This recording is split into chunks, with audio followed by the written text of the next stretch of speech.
See, die less. I think that's an achievable goal, personally, because he's dying a lot right now. However, I'm sure we'll see how he progresses in this final game. So, at least will be the primary ban along with the Galio taken off, so nothing too unsurprising. And also in the previous game, ROCCAT actually banned Xayah when Kennen was still up and available. It was a questionable ban. Yeah, it was foolish. They fell into the same trap you did, thinking that Kennen could be flexed. I did indeed, and I have learned the error of my ways, Vedius. This time around, ROCCAT will be sticking to their Game 1 bans a little more closely. Elise and Shen. Lee Sin was the final ban from them. Fnatic went Galio, Rakan, Zac. So let's see if anything else changes. I don't think that it will. Rakan.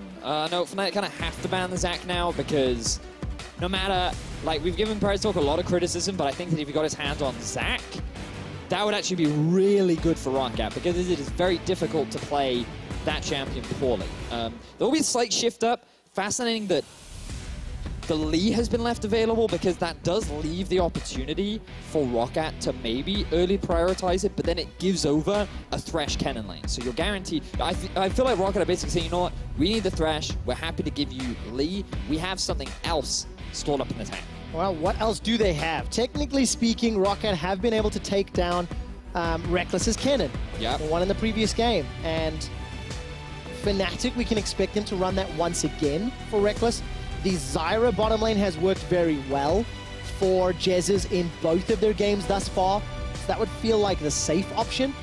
But instead, it is so far Game 1 all over again. So I love this from Fnatic because they're challenging PrideStalker and they do not believe that he is good enough on Lee Sin where he has a lot more comfort on Kha'Zix. So they take that away from him, having a lot more faith in Broxah, and now they're challenging him. They're basically saying, come on then, if your Lee Sin is good, show us, bring it to us. No, we're Game 1 all over again. Come on, Betsy. Lock in Kalista for Hyanin. There we go. Now we need the reply of Zyra at this stage, which is also looking quite feasible. Yeah, but bear in mind, Syndra's banned, lost Game 1. They did indeed, but Game 1, Syndra was available. It was picked. This time around, it is not. And Fnatic looking to shake the barrel up, as it were. Are you getting baited by a hover? Okay, it got locked in right at the end. I said that I was going for the punt. Interesting, because Gragas, really good flex pick. Can be moved to both support, top, jungle. We've even seen a mid. I love it. Technically, you are so correct. I'm not technically, I am correct. Gragas has been played this split too in both the jungle, a lot by Cersei, and in the top lane. Where would you expect it, though? I would expect it on Mr. Soaz up in the top lane, especially with Kha'Zix and Kennen already locked in. But I know Fnatic like to do weird stuff, so there's no reason as to why it couldn't go support, which is why I'm a little hesitant. However, initial expectations are it will be up in the top lane, and Fiora is up and available, which is quite exciting. Given that I feel like she is a super strong top lane that does super well into tanks right now. Of course, Cassiopeia has now been locked in. We anticipate that going to Caps, but Huni has played and won a game with it over in LCK in the top lane. Have to throw that out there for some fun. The reply from Betsy will be the Victor, and it's going to be a Kled potential. Let's see. Foxy has got a number of carries in his past, and with a lot of the control that a Thresh and a Victor can offer team fights, the split pushing power is locked in here. Fiora into the anticipated Gragas. Unless Jesus takes it enough, so takes something else. Watch my wisdom pen. I will rub my wisdom pen, and I have a strong feeling that damn, they had to hover the Lulu first. I was you had to ruin my prediction. Regardless, if you said the champion first instead of trying to play with your pen, yes, maybe you would have been fine. The lesson has been learned. It looks like that will be the Gragas up in the top lane, so is more than happy to take that matchup. Especially, I would make that argument that's fair based on recent performances of Faxi. He is a laner that you can easily punish with repeated jungle ganks, especially during the early game, because it feels like PrideStalker does not offer much support for his lanes. No, and he's on a jungler that's not going to be able to offer support very early on. PrideStalker, of course, his Warwick game in game number 1. 40 minutes long, dealt 1,400 damage. His infinite duresses were non-existent, and we need to see more of that. Let's talk team compositions really quickly. Feels like ROCCAT have got a lot of utility in the kits. The Victor, the Kalista, the Thresh, a lot of tools for picking off for disengage and engage. ROCCAT have a very skirmish-heavy composition with the sort of wave-clearing utility provided for by Victor, because the thing about Victor is he's kind of like an all-class, well-rounded mid-lane mage that can provide a number of uses. His biggest issue is that he can't really go off onto a side lane. But when it just comes into dealing with Cassio, not only is it a good mid-lane matchup, but he'll be fine off holding her in that side lane too. In terms of scaling, ROCCAT certainly have an edge, which is something they can play around largely because of the Fiora, and I'm excited to see if ROCCAT can get to that point again. Scaling on the side of ROCCAT against a Fnatic that haven't been able to finish a game sooner than 40 minutes today. Ladies and gentlemen in Berlin, putting their hands together. Can ROCCAT take down another king? They defeated G2 when G2 sat on the throne, and temporarily Fnatic hold claim. ROCCAT are coming for the kings against Fnatic.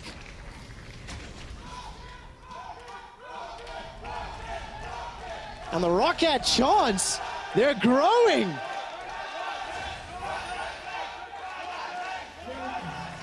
A little bit of back and forth here in the audience, Vedius. Yep.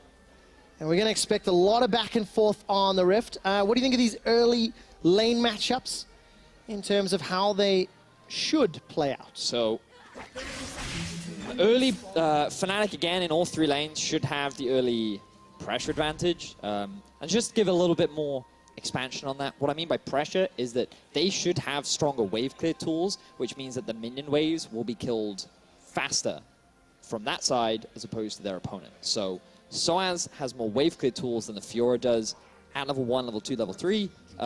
Caps, his wave clear is not the strongest, but when you go up against the Victor, who has super long cooldowns, that is why the Cassio is able to get a lot of early push, and in the bottom lane, it's largely just a range advantage. So ROCCAT's bottom lane cannot get that close to the minions of both Kennen and Lulu. Everything changes after the first back, though. The kill threat of this bottom lane for ROCCAT is extraordinary. You have to be so careful picking a Lulu into the Thresh, because recently her base health got nerfed. Look at this. A little cheeky from Caps. Keeps throwing down those twin fangs. Betsy down to 200 HP. Caps winning out the trade. 100 HP. Gonna go lower. Siphon Power comes out, and Betsy down to 50 hit points. Interesting that he would choose to take that trade. Bear in mind that the reason why that's risky on a Cassio is because it actually costs a huge amount of mana to use those fangs. And Betsy was relying on the fact he would run out of mana so that Betsy would be able to win out on that trade overall. But because Caps hadn't used any other mana on the minions, he was actually able to come out ahead, especially popping that Corrupting Potion, enhancing his damage as well while the trade was going on. So Betsy struggling there on the level 1. And that's exactly the type of plays we've really come to expect out of Caps this summer. You know, had mixed showings in spring, showing up multiple series this split. And Betsy has been able to sort of contain him in the laning phase. They've gone even a lot. And while Betsy hasn't necessarily won or lost his lane, the same can be said of Caps. He's able to roam more effectively, so he's impacted other lanes. Yeah, I think that's the big thing too, right? While Betsy during laning phase doesn't seem to be falling under severe deficits, the impact that they provide during the actual game to the other side lanes is the biggest difference between Caps and Betsy. You always find Caps TPing to the other side lanes, trying to help them turn a gank around, or just roaming around to exert just presence so that the enemy team has to respect where he is on the map. And on a Victor, you're not really going to see much difference. He's primarily just going to be used as wave clear, but his goal is to keep Caps in the middle lane as much as he can. He wants to be clearing out that minion wave and forcing Caps to wave clear so that then Betsy can get vision in the river and spot out when Caps tries to do those cheeky roams. Yeah, keep using those death rays, shove the wave in as best you can. Only got 2 points into that one as he's scaling up level 3 CSs. Pretty even across the board. Soaz, by the way, was pushed in very heavily by Foxy early on, and we caught a glimpse of Foxy roaming towards the Herald Pit and popping that blast cone, just removing one of the options for Broxah to get over the wall. Down in the bottom lane, Hyanin and Wadid, they are currently pushing up Reckless and Jezzes, giving them a little bit of leeway, you know, allowing the wave maybe to be pushed towards them. I didn't quite see the setup. And as it stands, Miasma comes down. Caps gets caught in the gravity field. Betsy's running low on mana, and Caps almost sunk his fangs in a target too big. Interesting. So sometimes what you do see on Victors is they actually take a second point in their Q to help with the 1v1 trades.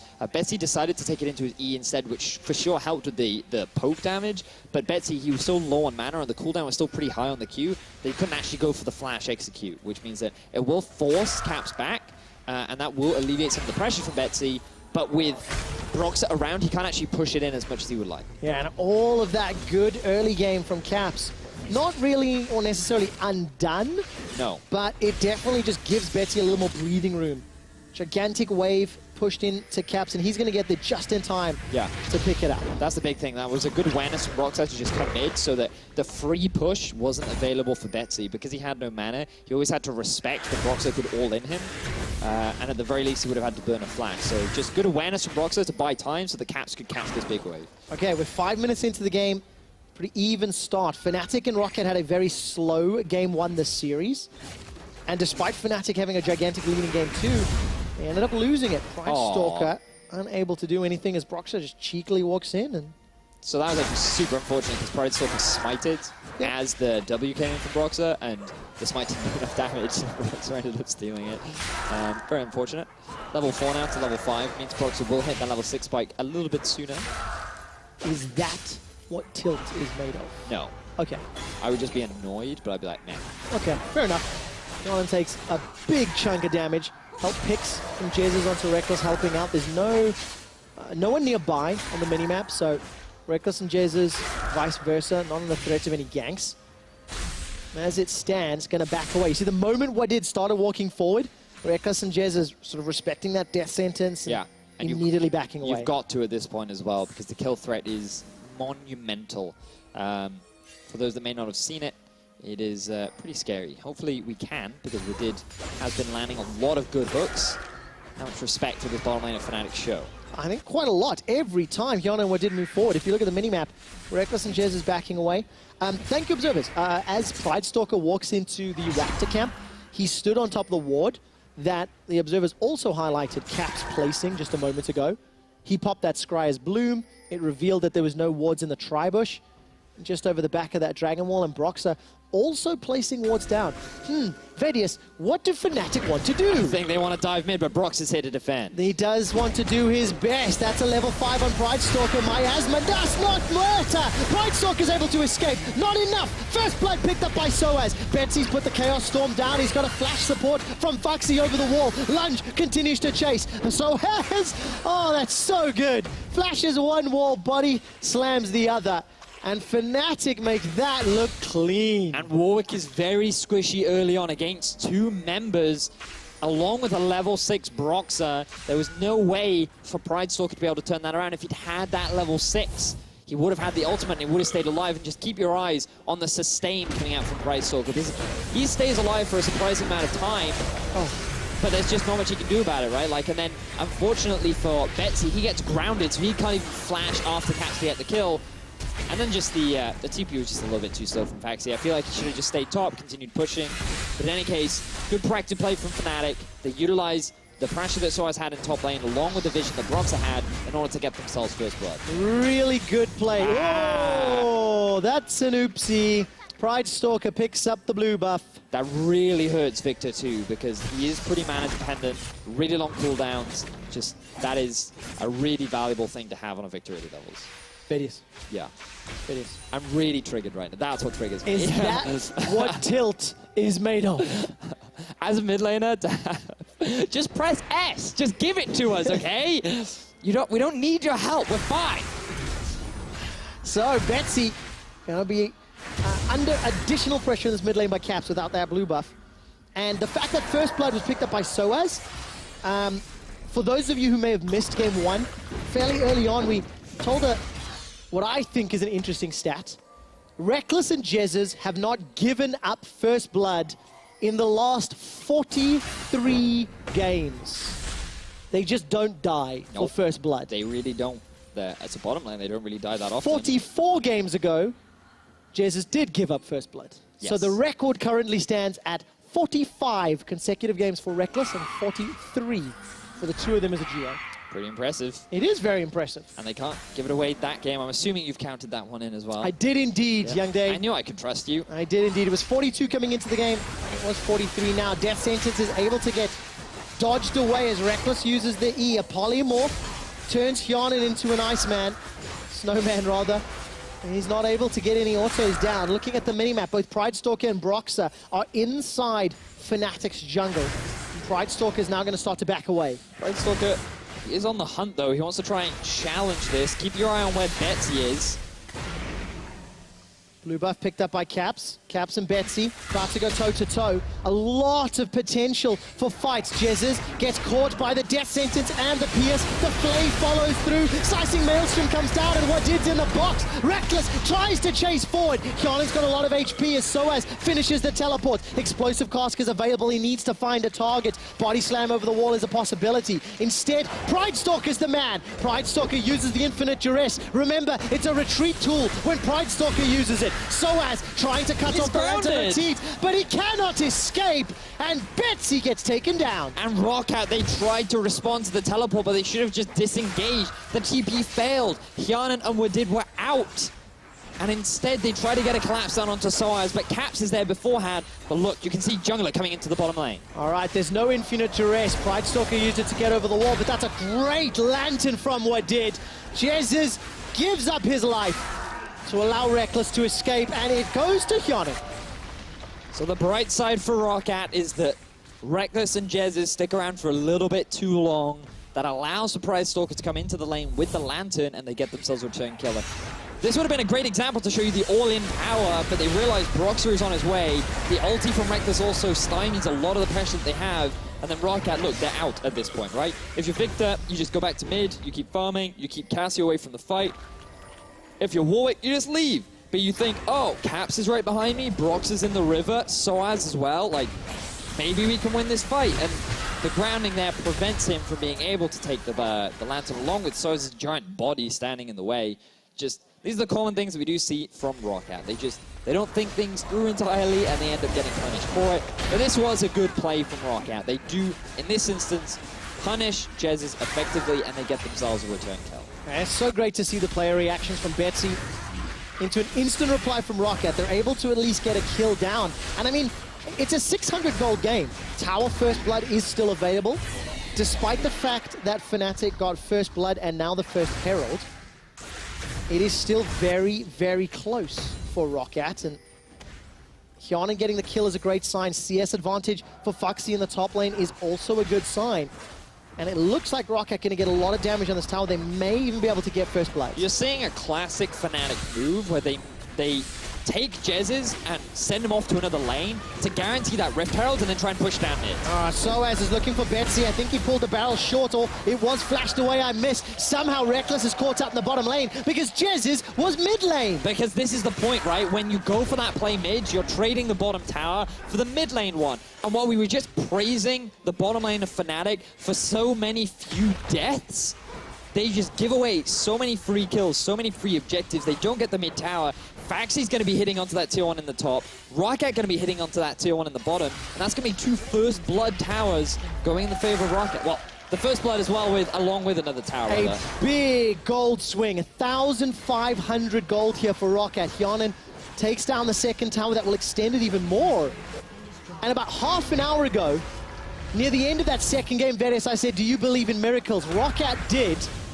And it's given them all the confidence to make plays like this. Oh, so much distance covered in such a short amount of time. With the ultimate from Kalista, followed by the Lantern. Such a great combo. What did the hero?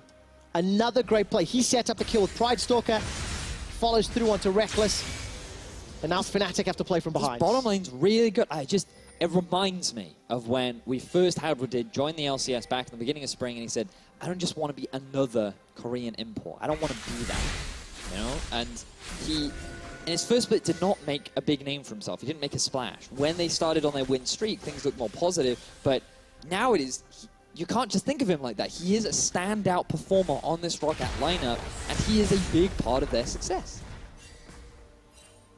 Oh, just got an update from production, by the way. Broxah did not complete the channel on Rift Herald in that previous fight because of the gravity field. Oh. And they lost summoning the Herald. Damn. Outplayed. There you go. Despite the fact that Fnatic secured the objective. They were unable to summon its power. That's like the worst utilization of Rift Herald. Yep, because you're not utilizing Exactly. So technically... No, don't encourage this, okay? I put my foot in my mouth earlier, and it's going to keep coming back to haunt me. Impressive with your bones. Looking at mid lane right now, Capsy sitting on a ward. All right, sidestepped. Wow, gets caught out on the absolute tip of that gravity field. Flash is still available for Caps. He's going to slither to safety. Chaos Storm unable to take him down, but there's support coming from the rest of ROCCAT, and they've set their sights to the tower. Yeah, they have 5-man unit. They land it! Pride Stalker uses an ultimate. It allows Foxy to pick up a kill. The barrel comes out from Soaz before Pride Stalker goes down. The mid outer turret is the focus. ROCCAT take it down. Trade 1 for 1, and they're not done yet. And ROCCAT, they may have lost their jungler, but they get so much back in return. 3,000 gold is currently sitting in the pockets of ROCCAT as they gain control over the entire map. This is a different ROCCAT, and quick shot, look, all I wanted this game was for Faxi to die less. He is 1-0-0 right now. He is head of Soaz in terms of farm. This is the game for Faxi. Foxy died 19 times combined in games 1 and 2. Great start for him then. Exceptional start.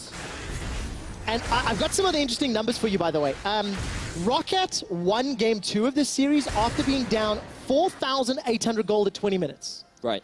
The only other team to come back from a larger gold deficit this year was G2 Esports.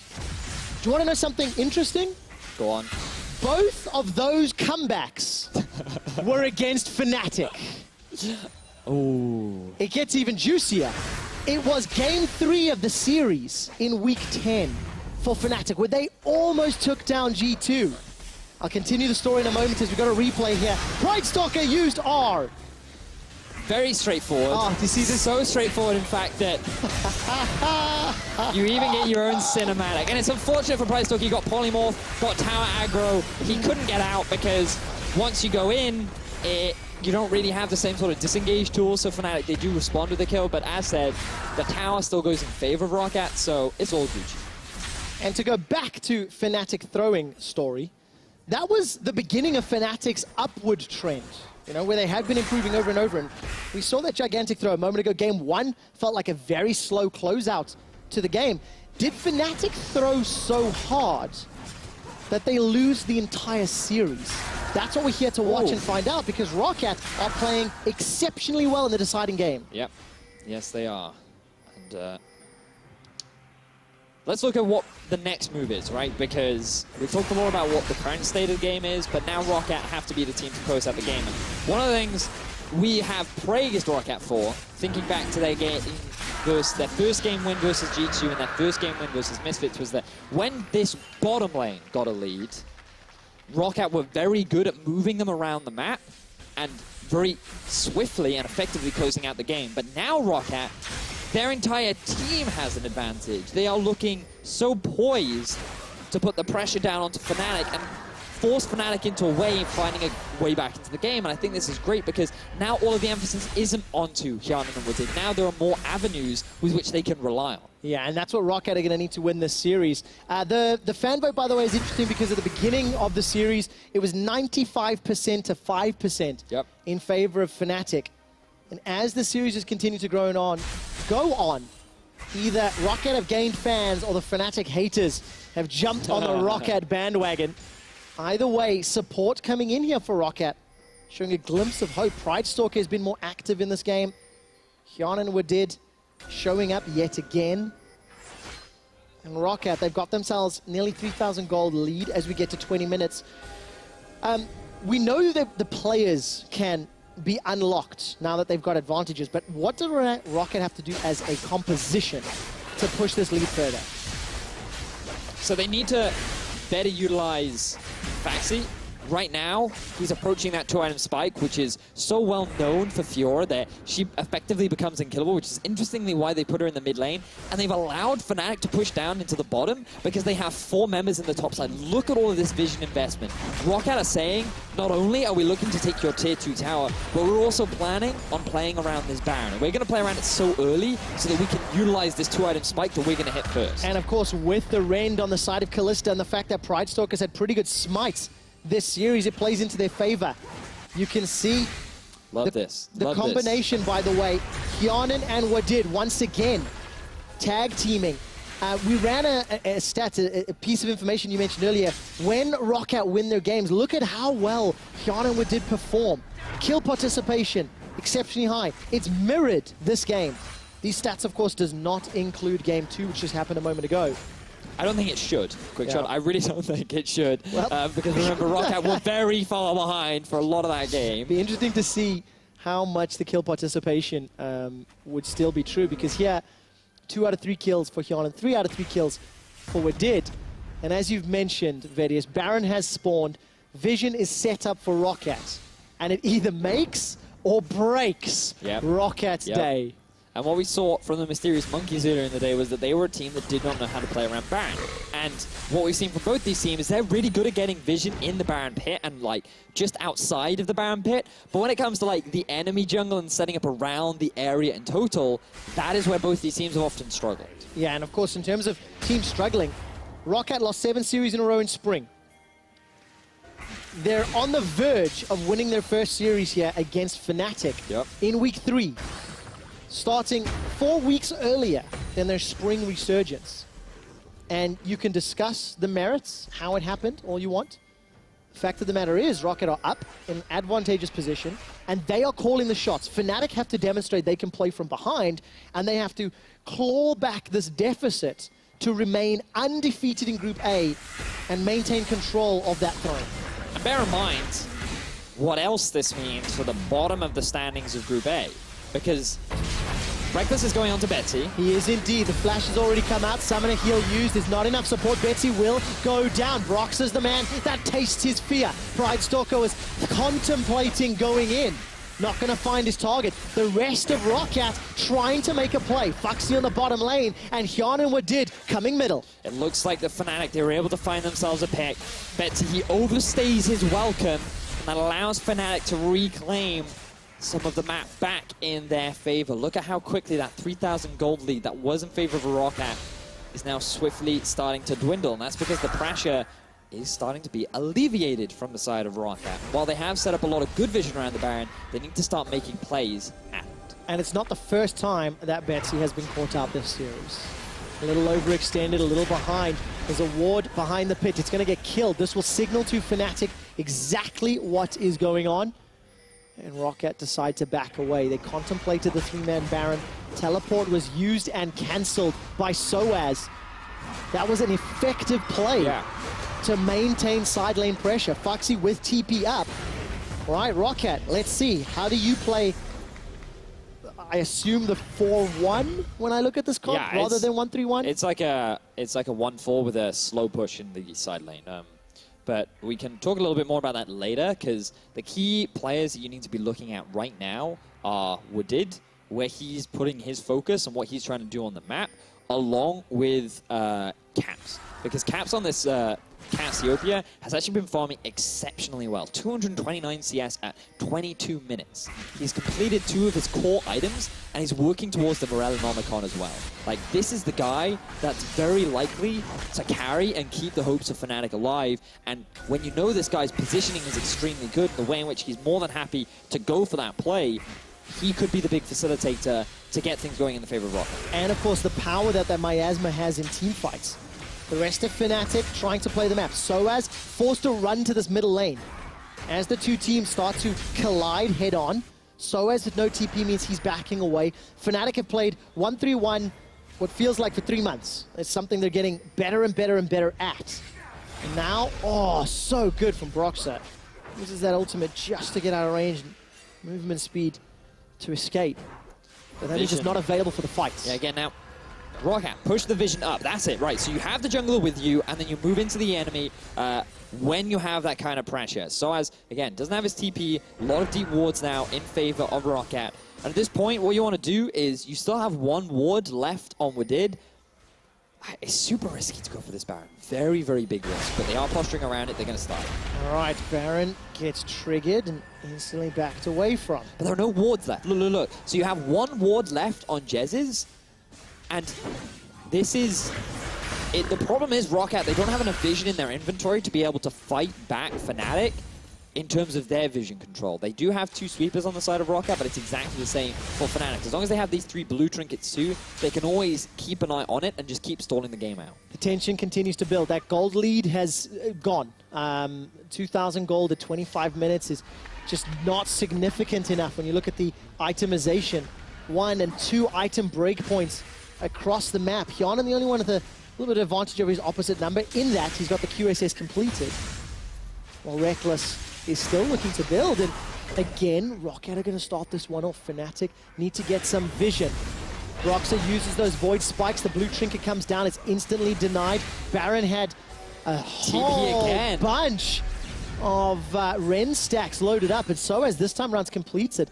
Okay, so ROCCAT have played the same game for the entirety of a teleport duration. Yep. Is it enough, Vedius? It doesn't feel like it right now.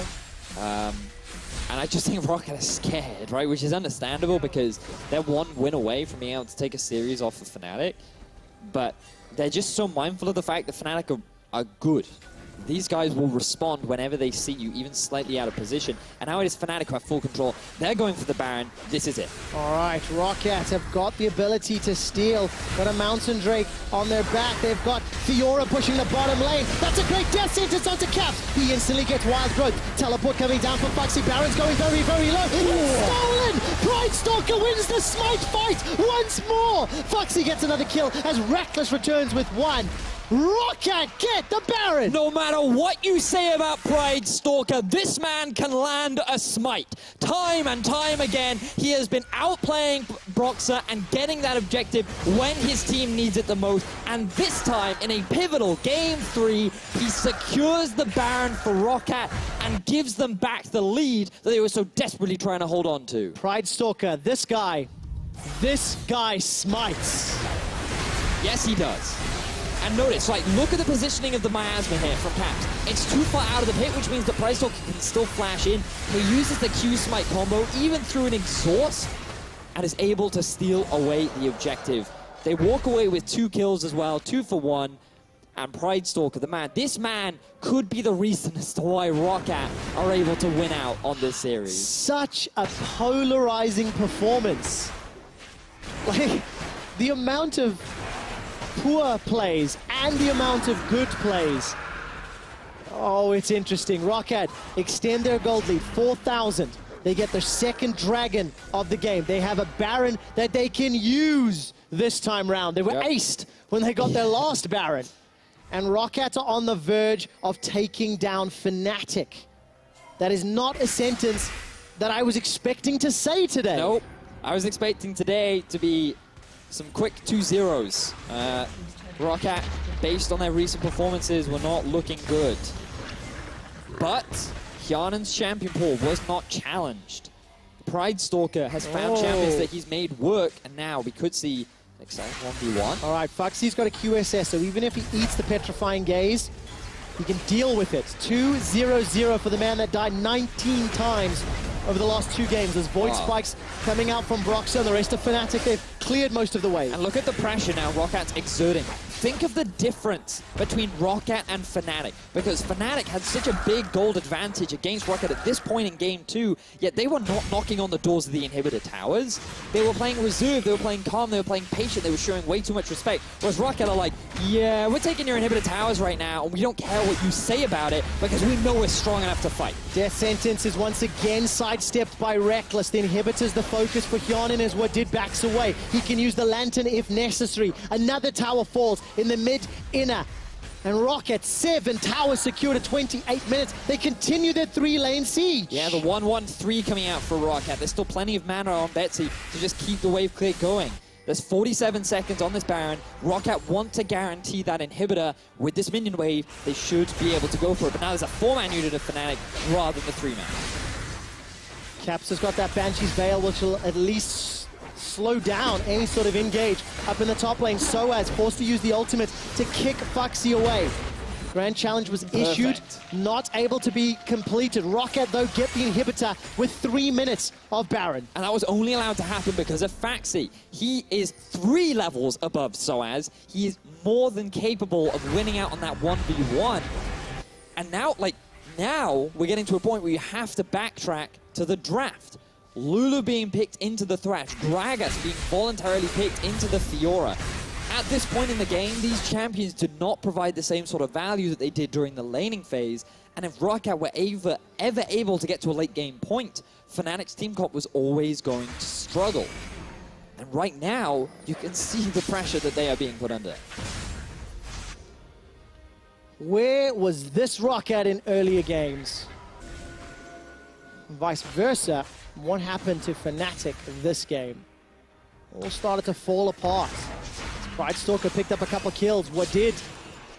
That two-tower play 20 minutes ago, where Foxy pushed top, and what did was able to catch Reckless, while the rest of Fnatic was sieging mid. Maybe Rift Herald, that play, that moment is what turned it all in favor of ROCCAT. It could have very well have been. I feel like the Fnatic, you know, again, just backtracking to your question in all seriousness, did ROCCAT win or did Fnatic lose? And regardless, I think this game, ROCCAT are winning. Yes. Right? This is not like, Fnatic, sure, they've made mistakes, but ROCCAT have been playing this game fantastically, and this is not the same ROCCAT that we have been seeing in Game 1 and 2. And this is exceptional. This makes the group so much more exciting than it is this time in the spring splits. If ROCCAT are able to take down a #1 seed in the group before the cross-group play begins, G2 have a loss to their name, Fnatic will have a loss to their name, and ROCCAT will have an unexpected win. So the majority of analysts and expectations looking at the splits. And the irony of this all is that ROCCAT couldn't beat G2 with 3 subs. And now they're poised to beat the team that the full lineup of G2 couldn't even beat themselves. You called it. You called it. But now Fnatic, you also have to think about what this means, because they've been on a high, they've been rolling for such a long time, they're looking poised. Remember, going back to that Twitter vote, people believe that right now Fnatic is the strongest team in Europe, and they have been pushed against the wall by ROCCAT. Game 3, they're stuck in their base. Let's see if Fnatic can hold on to the line. ROCCAT need to find and engage. There's a number of wards that Soaz could teleport to if ROCCAT stick around in the top lane. You can see Hyanin stood right in front of one. 50% of that ward time still available. There's a lot of options. And ROCCAT, they're also dancing with the devil. Got to be so careful. Death sentence goes wide. And ROCCAT are continuing to siege. They've not stopped since Baron has worn off. There's a lot of money sitting inside a number of members. Foxy fighting 3. Grand challenge, not going to be enough this time around as the riposte buys a little bit of time. Pops a vital for some lifesteal in a second, but the tower falls in the top lane. And Fnatic, they've been able to buy themselves some time. In fact, he made a big misplay there. Soaz getting a great barrel, allowed Reckless to catch up to him. It did cost him his flash, but with only 4 members, ROCCAT know they cannot continue the siege. With 25 seconds on the Baron, Faxi will likely be available when the Baron comes up because he has his TP, and Fnatic, they just have to use this as an opportunity to reclaim some of the vision in their half of the jungle so that they can try and contest it, because that is their best opportunity at coming back into the game. Look at the damage dealt to champions this game. Betsy, a lot of wave clear. Some kudos here to Foxy, the man that has had a lot of criticism, a lot of struggles. All right, Baron has started. Roxa gets caught out already. ROCCAT, they've locked him down. Infinite duress. Roxa goes over the wall, gets the wild throw. Baron is the focus. He's used the Biotin already. That's a stun down. He does it again! Again! Bridestalker gets the Baron. Soaz forced a flash over the wall into the pit. Caps now trying to use the twin fangs onto Betsy. Betsy summoner heals to safety, runs for his life, jumps back in with the siphon power. Caps gets bitten, chopped, cut, shut down by Hyanin in the top lane. Foxy's not done. Look, ROCCAT, they've just gotten themselves the Baron. There is a Nexus on the horizon, and ROCCAT are about to beat Fnatic. Foxy is waiting for reinforcements. The super minions are on the Nexus turrets. Reckless needs to be the superhero for Fnatic. Super minions pouring through. ROCCAT have got the numbers advantage. Foxy, Betsy, Bridestalker, they're looking at the Nexus. They're taking it down, and ROCCAT bow to no kings.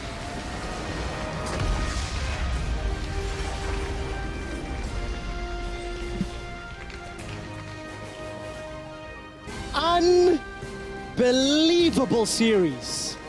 except for ROCCAT fans, who always believe that 5% from the start of the show or the start of the series, they always knew. They knew that they could do it. And my word, what a show. Game 3, this team stunned Europe as they got a convincing game victory over Fnatic. Game 3, all about ROCCAT. Game 2 is going to go down in the annals of EU LCS. Ever was there fiesta more like it? I don't quite know. And it's tough. It's tough. You can see the looks on the Fnatic players. A series they should have won. Yeah. A series where they were up 10,000 gold at 30 minutes in Game 2. Yep. And no one believed it. No one ever believes that. We didn't believe it most of that game.